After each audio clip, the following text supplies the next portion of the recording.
네, 우리 책으로 이제 59쪽 다시 좀 계속해서 저희들이 겸손에 대해서 좀 배우고 있었잖아요. 일단 읽어가면서 다시 말씀드리도록 하겠습니다. 그 마태복음 19장 16절에서 22절 말씀 보이시잖아요. 네, 그 위에 말씀이 주께서 어느 청년에게 완전한 자가 되고 싶으냐, 이게 말씀대로 설명하면은 온전하려고 하면 그런 뜻이거든요.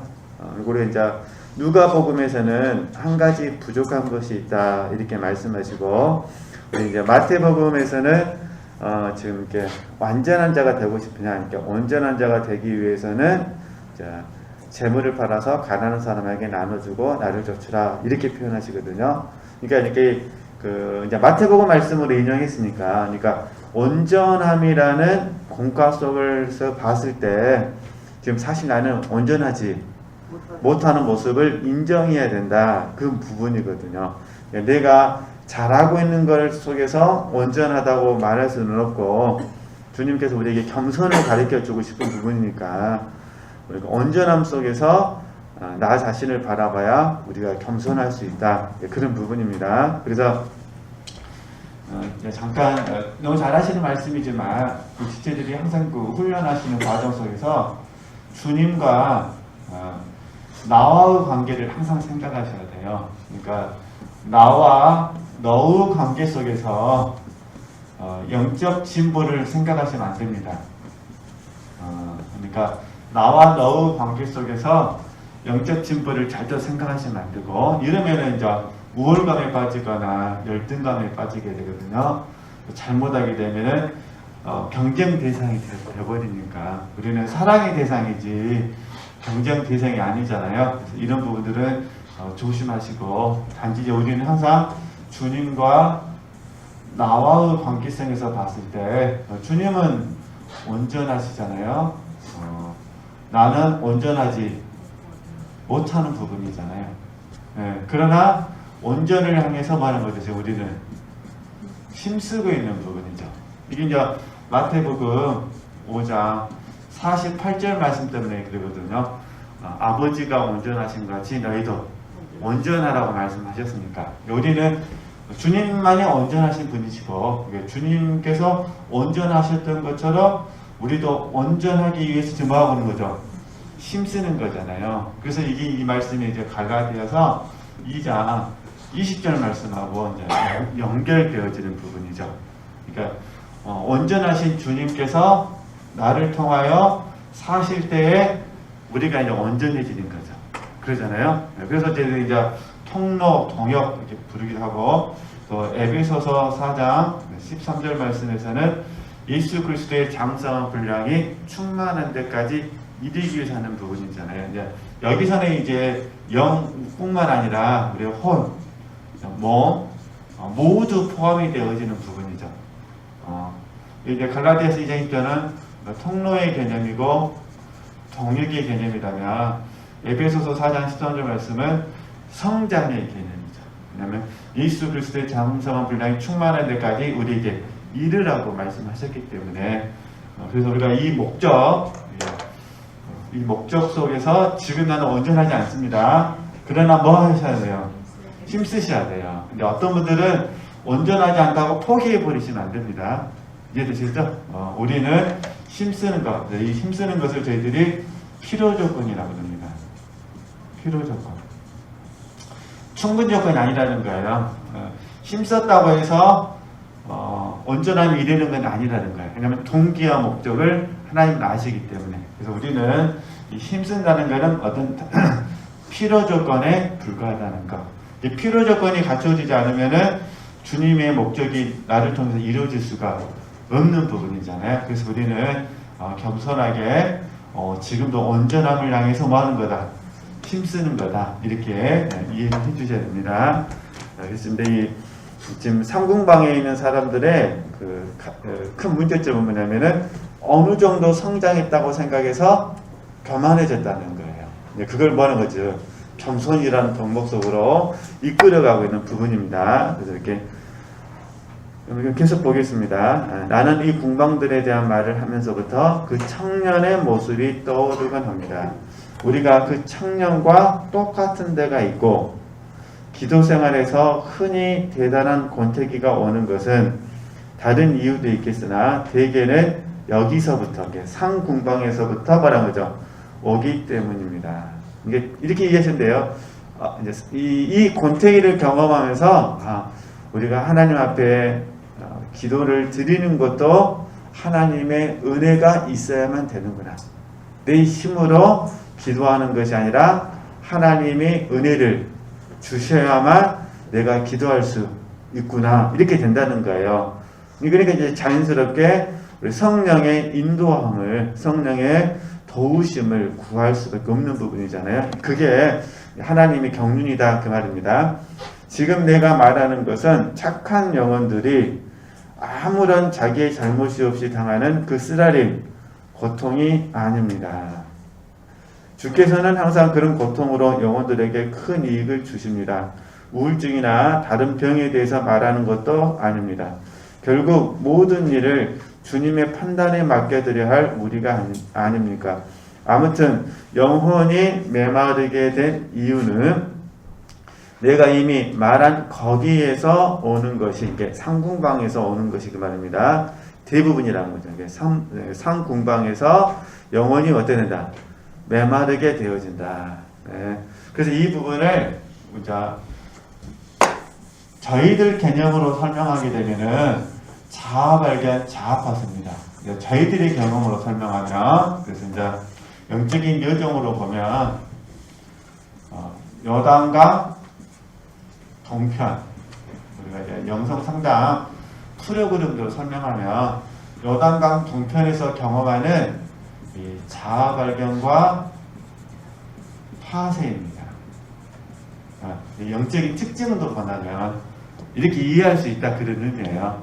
저희들이 요단강을 통과해야 되는데 요단강은 내가 죽은 강이잖아요. 십자가에서 나는 죽고 또 주님이 십자가에서 부활하셨듯이, 십자가를 통해서 부활하셨듯이 주님의 부활이 나의 부활이 되어지는 부분이잖아요. 그러나 부활하기 위해서는 먼저 죽어야 되잖아요.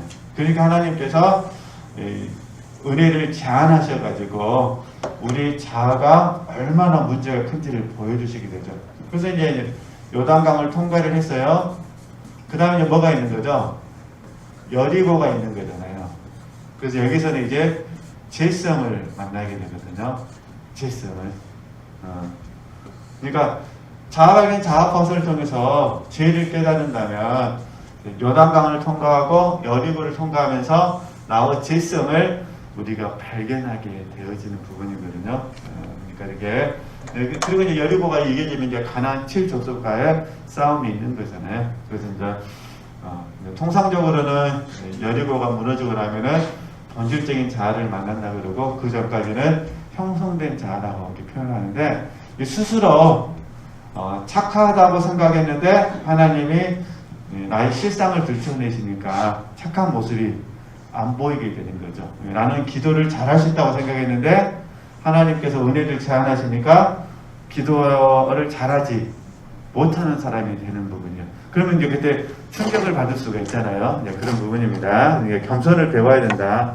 그 이야기를 하는 부분이고요.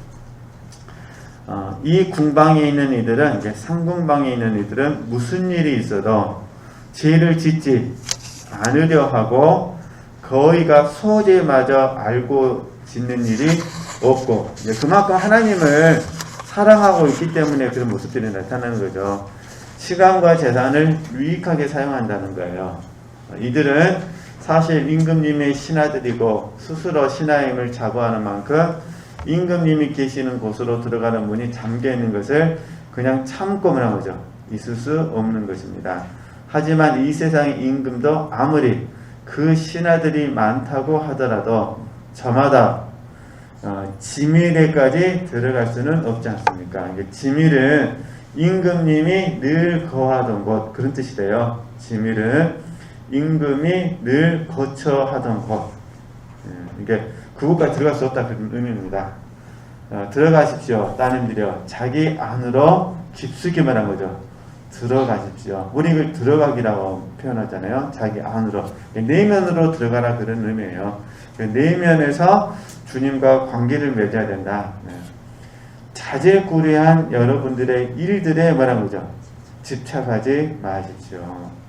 여러분이 그리스도인인 바야 그만한 일즉 마땅히 해야 되고 그보다 더한 일을 또 해야 되지 않겠습니까? 그러니까 다시 얘기하면은 사소한 일에 목숨을 걸지 말라 그런 의미입니다. 잘못하면은 주님을 잃어버릴 수가 있거든요. 내 옳음을 증명하다 보면 우리가 시비라 그러잖아요. 시비하다 보면 그 사람을 잃어버릴 수가 있고 더 심하면은 주님을 잃어버릴 수가 있거든요. 이거는 좀 잘 이해를 해 주셔야 됩니다. 그래서 사실 인간관계가 굉장히 어려워요. 인간관계에서 시험 들면 복잡한 문제가 많이 생기잖아요. 그래서 저희들 다시 한번 인간관계에 문제가 찾아오면 하나님과의 관계도 문제가 생기다는 걸 잘 아시잖아요. 그래서 우리 인간관계가 단순하게 나와 너, 당신, 나와 너 또는 나와 그의 문제지만 궁극적으로는 이게 누구 문제가 된다는 거죠? 하나님과의 관계가 된다는 거예요. 그래서 이 부분에서 예배자의 삶을 실패하게 만드는 부분이죠. 근데 문제는 뭐냐면은 이 인간관계를 처리하는 이 과정 속에서 우리가 너무 사소한 것에 목숨을 건다는 거예요. 주를 위해서라면, 이해되죠? 주를 위해서라면 목숨까지 버릴 수가 있는데 문제는 인간관계에서 사소한 것이 생기면 못 버린다는 거예요. 여기에 이제 문제가 찾아오는 거죠. 이해되시죠? 그러니까 주님과 나와의 관계라면 불 속이라도 들어가라면 내가 들어갈 수 있다라고 고백하는데 인간관계에서 자존심 하나 버리라 하면은 차라리 불 속에 들어가지 자존심 못 버린다 이렇게 된다는 거예요. 그 이야기를 하는 거예요. 이게 사실 우리 인간의 연약한 모습이죠. 뒤로 물러나는 것이 인간관계에서 한 번씩 뒤로 물러나는 것이 사랑하는 것이고 이런 말씀을 들을 때는 너무 좋은데 막상 내가 뒤로 물러나려고 하면 속상하죠. 그리고 자존심도 많이 상하게 되고 그러면서 불필요한 부분들에 대해서 바르게 해결하지 못하고 진짜 중요한 하나님과의 관계를 놓쳐버릴 수가 있다. 더 아픈 것은 나로 인해서 그가 실족해서는 안 되는데 자칫 잘못하면은 나의 옳음은 증명했는데 그가 나의 옳음을 증명하는 과정 속에서 실족해가지고 하나님을 잃어버렸을 때 100% 내 책임은 아니다 하더라도 내가 비밀을 제공했다면 그것도 내 문제가 될 수도 있겠죠. 그러나 나는 이제 하나님 앞에 정당한데 그가 오해해서 그런 거라면 그것까지는 책임질 수가 없는 거잖아요. 그래서 이런 부분들을 잘 분별할 수 있으셨으면 좋겠다 그런 의미입니다. 다시 해보겠습니다. 자기 안으로 깊숙이 들어가십시오. 자질구레한 여러분의 일들에 집착하지 마십시오. 여러분이 그리스도인 바야 그만한 일쯤 마땅히 해야 되고 그보다 더한 일도 해야 되지 않겠습니까? 여러분은 주님의 신하가 되는 것만으로도 넉넉합니다. 지나친 말한 거죠. 욕심일라 부리지 마십시오. 지나친 욕심일라 부리지 마십시오. 도리어 모든 것을 말한 거죠. 잃게 될 것입니다. 이거 진짜 조심하셔야 됩니다. 인간관계가 되든 하나님과의 관계가 되든 특별하다고 생각하시면 안 됩니다. 이해되시겠죠? 네. 특별하다고 생각하는 그 순간 인간관계도 문제가 찾아오고 그 다음에 하나님과의 관계에도 문제가 찾아오기 때문에 그래서 이렇게 표현하는 거예요. 지나침을 하면요. 욕심일라 부리지 마십시오. 이게 상궁방에 있는 분들이 넘어질 수 있는 가능성을 설명하는 부분이죠. 이게 겸손이라는 덕을 갖지 못하게 되면 이렇게 되어진다. 그런 부분입니다.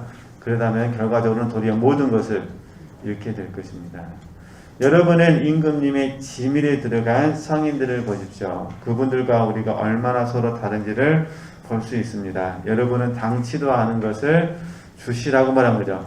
빌어서는 안 됩니다. 당치도 않은 것을 주시라고 빌어서는 안 됩니다. 우리처럼 주님께 죄를 짓고 사는 사람들은 설사 당신을 많이 섬겨드렸다 해도 무엇을 받을 자격이 있다고 생각해서는 안 됩니다. 이렇게 무엇을 받을 자격이 있다고 생각하는 순간에 이게 보상심리가 들어와요. 보상심리. 보상심리는 잘 아시잖아요. 내가 일한 만큼 대우받고 싶은 마음이잖아요. 사실은 그 이상을 요구하는 거죠. 내가 일한 만큼 그 이상을 받고 싶어하는 마음. 이게 사람 마음 깊은 곳에 깔려있는 보편적인 마음이죠. 무엇을 받을 자격. 이걸 내려놓는다는 것이 사실 굉장히 힘들죠. 그래서 7번에 겸손 이렇게 말하는 겁니다. 겸손. 이게 이제 누가복음 17장 10절 말씀이잖아요. 잘 아시는 말씀인데 무익한 종이잖아요. 무익한 종. 무엇을 받을 자격이 있다고 생각해서는 안 되는데 육체가 자아가 있고 소욕이 있어서 특별히 소욕이 그러죠. 소욕이 보상심리에 가 있으면 이런 문제가 생긴다. 그럴 때 우리는 항상 겸손이라는 덕목을 생각해 주셔야 됩니다. 그래서 웬일인지 나는 영혼이 메마르다 하는 사람들은 이 겸손이 모자라서 뭐라 하죠? 그런다고 생각됩니다. 네. 이 부분을 우리가 이제 제가 물론 조금 전에 그 자아박인 자화서를 말씀드렸는데 감각의 밤이라고 그러거든요. 감각의 밤. 그러니까 육체를 통해서 영적인 것을 얻으려고 하는 이 마음을 하나님이 처리해 버리시는 거예요. 십자가에서 처리하시는 거예요. 그러니까 육체를 통해서 영적인 것을 추구하는 이 마음을 십자가에서 뭐냐는 거죠. 처리시킨다는 거예요. 그래서 감각의 밤이라고 부르는 거예요. 감각을 하나님께서 처리. 우리는 이거를 이제 혼의 생명이 십자가에서 처리된다 이렇게 표현하죠. 이 자아발견, 자아파쇄를 설명하는 겁니다. 그러니까 육체를 통해서 영적인 것을 얻으려고, 육체를 통해서 하나님의 어떤 것, 하나님을 얻으려고 하면 하나님은 어떻게 하신다는 거예요? 그걸 허락하지 않으신다. 이 보상이십니다. 보상은 영혼이 하나님을 목적할 때 주어지는 부분이잖아요. 보상은 약속에서 나오는 거기 때문에. 근데 보상 심리는 누가 받고 싶어 한다는 거죠?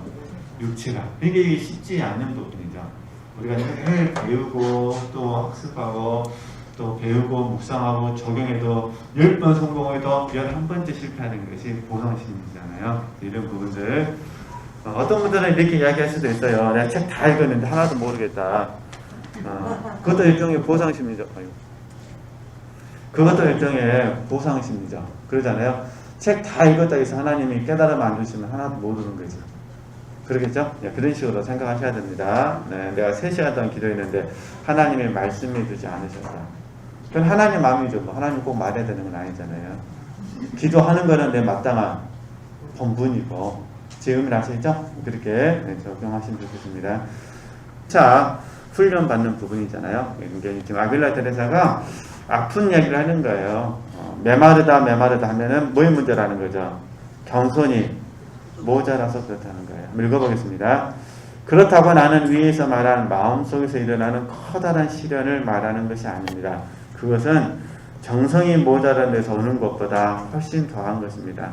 자매들이여 우리 자신들을 시험해 봅시다. 아니면 주께서 우리를 시험하시도록 내 맡깁시다.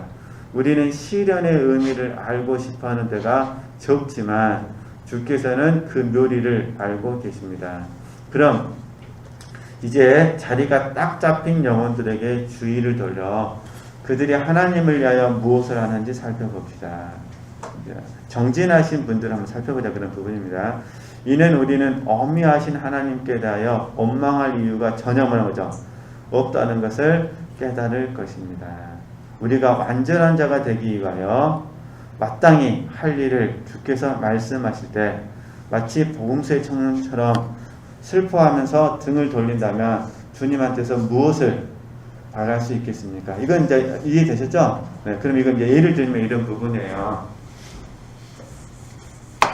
예를 들면,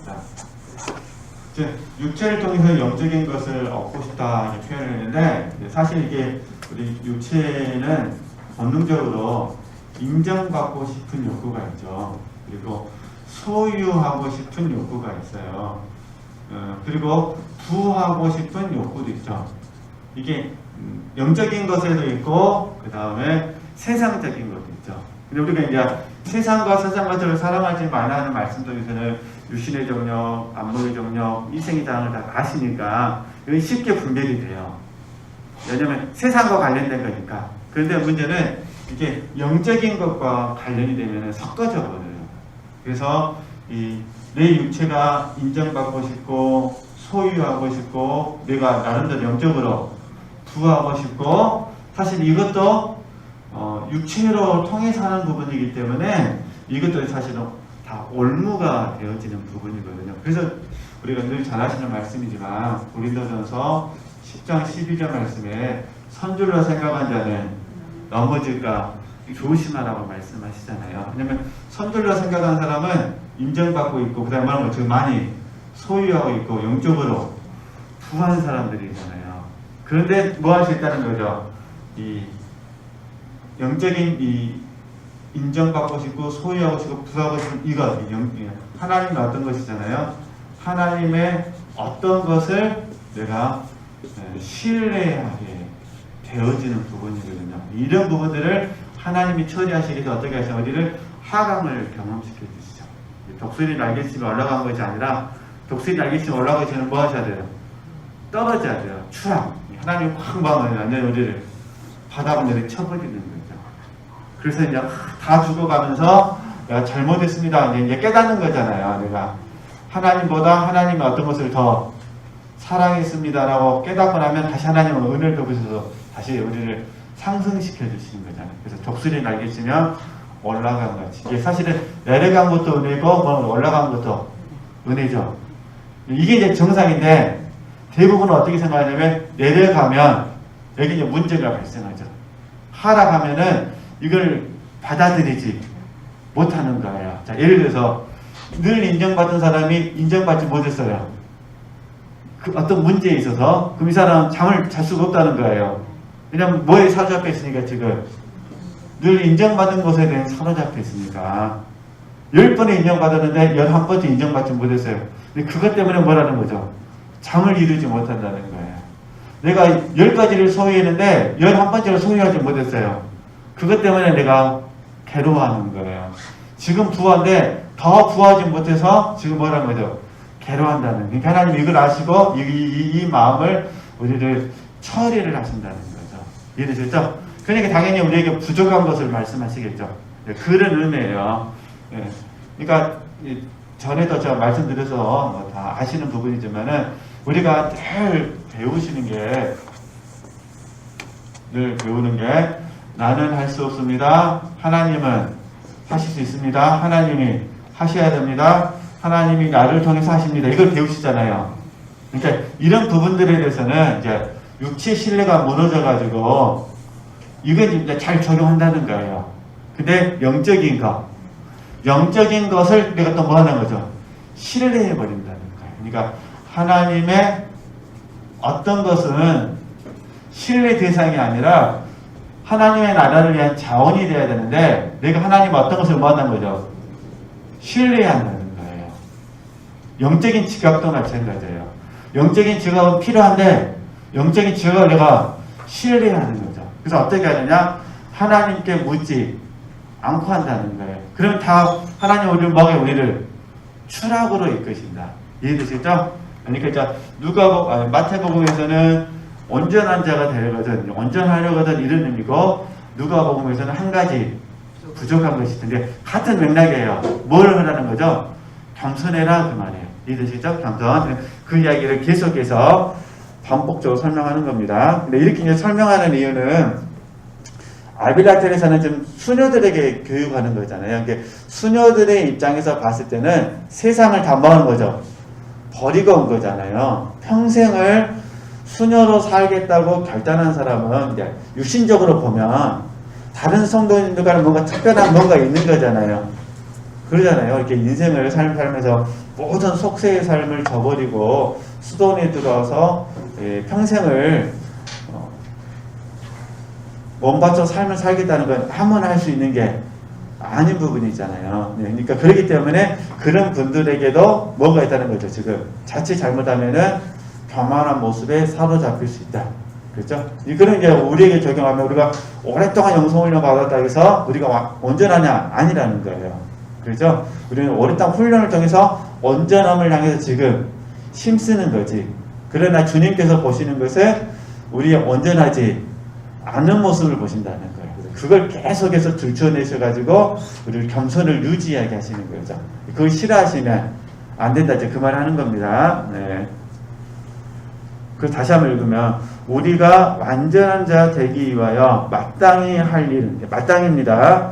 마땅히 할 일을 주께서 말씀하실 때 마치 복음서의 청년처럼 슬퍼하면서 등을 돌린다면 주님한테서 무엇을 바랄 수 있겠습니까? 우리가 바치는 사랑에 따라서 갚음을 주시는 당신이 아니십니까? 그래서 혹시 우리 지체들이 약점이 하나님께서 들추어내시면 그것이 내게 뭐라는 거죠?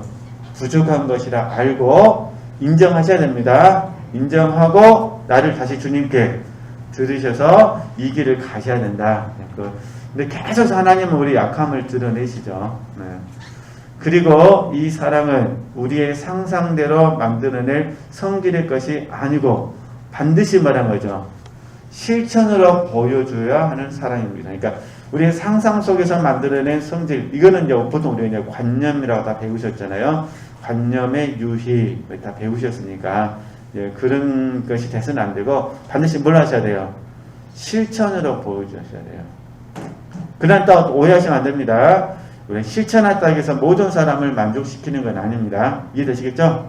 네, 실천했다고 해서 모든 사람을 만족시킬 수 없는 거예요. 저와 여러분이 최선을 다해서 사랑을 실천했다 하더라도 우리가 사람을 기쁘게 하는 것이 아니라 내 안에 계신 주님을 기쁘시게 하는 거지. 사람의 입장에서는 흡족할 수도 있고 흡족하지 않을 수도 있습니다. 그러나 그 사랑의 크기, 사랑의 분량은 작을 수밖에 없다는 거.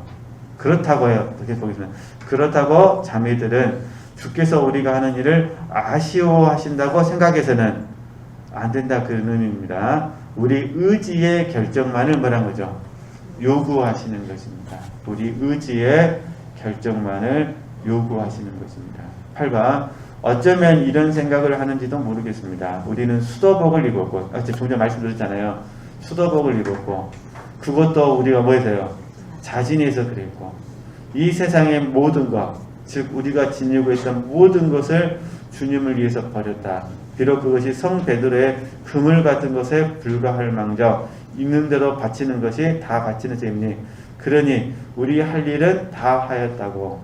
물론 훌륭한 마음가짐입니다. 항상 거기에 꾸준하고 생각만이라도 첫 공방들의 길 짐승 속으로 돌아가지 않으려 한다면 말입니다. 일체를 버리고 이러한 이탈 속에서 한결같이 살기만 한다면 의심할 여지 없이 그 바라는 바를 얻지 않겠습니까? 그러나 한 가지 말하는 거죠. 조건이 있습니다. 그래서 필요 조건. 여러분께 기뜸에 드리는 말을 똑똑히 들어주십시오. 그것은 성 바울로도 아니 그리스도께서 말씀하신 대로 지금 누가복음 17장 10절 말씀은 아시죠? 무익한 종입니다. 제가 좀 전에 말씀드렸다. 스스로를 쓸데없는 종으로 아는 것, 그리고 많이 받은 자는 많이 빚진 자인 만큼 우리 주께서는 우리에게 그런 은혜를 주실 아무런 의무가 없으심을 뭐라고 하죠? 믿는 것입니다. 자, 그러면 여기서 오해하시면 안 되니까 스스로를 비참하게 일으키라 그런 걸 문자적으로 따라하시면 안 됩니다. 이 부분 어떤 의미냐면은 우리 적용하면은 성령의 조명하심 속에서 주님은 나의 주인이시고 나는 그분의 종이라는 인식을 발견하는 거예요.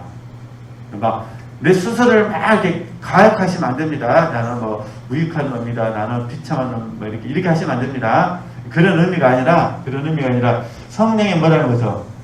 조명하심 속에서 첫 번째 성령의 조명하심 속에서 주님이 나의 주인이 되시는 거예요. 그럼 이걸 어떻게 알 수 있느냐? 말씀에 의하면은 예수님께서 저와 여러분을 피로 값주고 사신 거예요. 그러니까 주님께서 나를 피로 값주고 사셔서 당신의 종으로 삼아 주셨다는 것을 깨달을 때 그때 우리가 무익한 종이라는 사실을 알게 된다는 거예요. 어떤 의미인지 아시겠죠? 일단은 그러니까 막 나 자신을 학대하시면 안 됩니다. 그런 의미가 아니라 주님이 십자가에서 당신의 목숨을 내어주셔가지고 그 피로 저와 여러분을 값주고 사셨다는 거예요.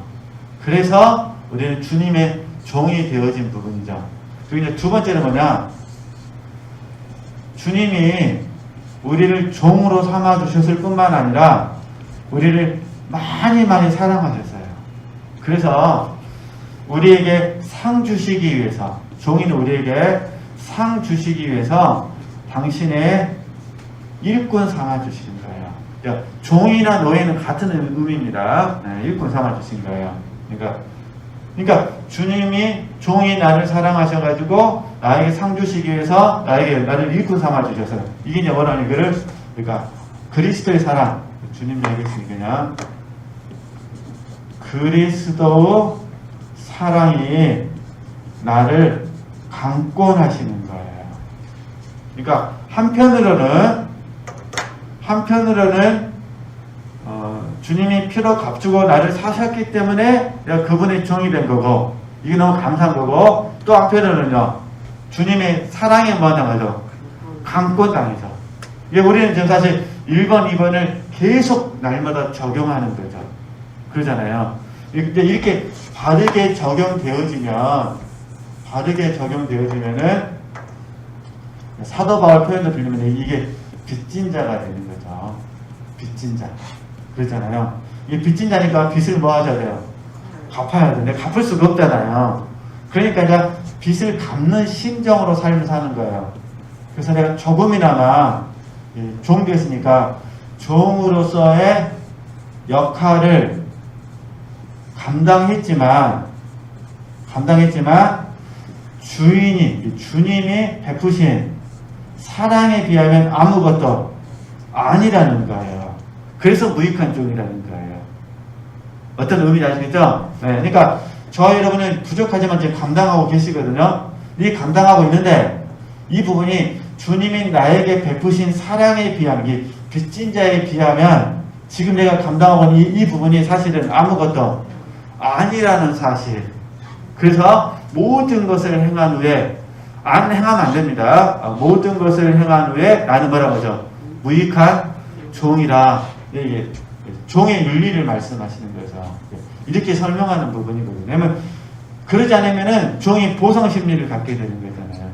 그러잖아요. 이게 보상 심리가 아니라 우리는 뭘 보려는 보상, 상이라고 배우셨잖아요. 그러니까 어찌됐든 이 세 가지 마음이 우리에게 이제 적용이 되셔야 돼요. 계속해서. 그래서 우리 혼을 끊임없이 설득을 시켜주셔야 돼요. 끊임없이. 그러잖아요. 봐보세요. 다시 주님이 십자가에서 피로 값주고 나를 사셨습니다. 그래서 나에게 뭐라고 해요? 당신의 종으로 삼아주셨습니다. 이게 얼마나 감사해요. 이것도 감사한데 주님이 나를 계속 사랑하셔가지고 종인 나에게 상을 주시기 위해서 당신의 일꾼 삼아주셨어요. 그러니까 이 사랑이 너무너무 감사한 거예요. 이게 그리스도의 사랑이 나를 뭐 한다는 거죠? 강권한다는 거예요. 주인만을 목적하게 한다는 거예요. 근데 세 번째는 그래서 내가 부족하지만 감당을 했습니다. 그러나 감당했지만 사실 이것은 주님이 내게 베푸신 사랑에 비하면은 사실 아무것도 아니라는 거예요. 이렇게 베푸신 사랑에 비하면 나는 아무것도 아니다. 그러니까 내가 모든 것을 다 행했지만 모든 것을 행했다고 해서 내가 주인의 그 사랑을 갚을 수 있는가? 아닙니다. 난 당연히 마땅히 해야 될 일을 했을 뿐입니다. 이런 고백이라는 거예요. 네, 이렇게 좀 이해를 해 주셨으면 좋겠습니다. 네. 그래서 다시 읽으면 오해하시면 안 되니까 이건 적용하시면 안 됩니다. 스스로를 쓸데없는 종으로 아는 것. 이건 문자적으로 적용하시면 안 된다는 거예요. 성령의 조명하심 가운데 적용하셔야 돼요. 성령의 조명하심 가운데. 그리고 이건 이제 많이 받은 자는 많이 빚진 자의 막. 이 말은 무슨 말이냐면은 많이 맡은 자에게 물으신다고 하셨어요. 믿으시겠죠? 주님께서 우리에게 많이 맡기셨으면은 그걸 다시 물으신다는 거예요. 그것에 대해 주님께서 받아가신다는 거죠. 그러니까 많이 받은 자는 많이 뭐라는 거죠? 빚을 진 거라는 거예요. 그래서 주께서 우리에게 그런 은혜를 주실 아무런 의무가 없는데 내게 은혜를 주셨으니까 그 은혜를 우리가 믿어드리자, 감사하자, 그런 의미입니다. 네. 그러면 이제 계속 읽으면은 대자 대비하신, 이제 대자 대비는 뭐냐면 넓고 커서 끝이 없는 자비. 넓고 커서 끝이 없는 자비. 대자 대비하신 하나님, 우리를 위하여 몸소 죽음을 당하시고 우리를 무에서 창조해 주시고 우리의 존재를 이어주시는 그 하나님을 위하여 도대체 우리가 무엇을 할 수 있단 말입니까? 우리는 새삼스럽게 무슨 은혜나 호강을 더 바랄 것 없이 도리어 우리를 섬기신 것으로 보아서 당신께 빚진 10,000분의 1이라도 갚는 것만을 다행으로 알아야 할 것이 아닙니까? 이해되시겠죠? 빚을 갚을 수는 없는데 10,000분의 1이라도 갚는 심정으로 우리가 주님을 섬겨야 된다. 그런 의미입니다. 빚 갚겠습니다. 이건 불가능한 이야기입니다. 갚을 수 없은 거니까. 그러나 그런 심정으로 은혜를 알았으니까 빚진 자니까 이렇게 우리를 섬기신다는 그 말이 마음에 들지 않습니다만 사실 당신이 이 세상에 계실 때 하신 모든 일들이 뭐라는 거죠? 섬기시는 것밖에 없었습니다. 마가복음 10장 45절 말씀. 그래서 이제 계속해서 9번에서 결론을 지으면서 겸손에 대해서 말씀하거든요. 이건 다음 주에 좀 중요한 부분이 있어서 다시 한번 다음 주에 나누기로 하고요. 하나님께 영광 돌리겠습니다.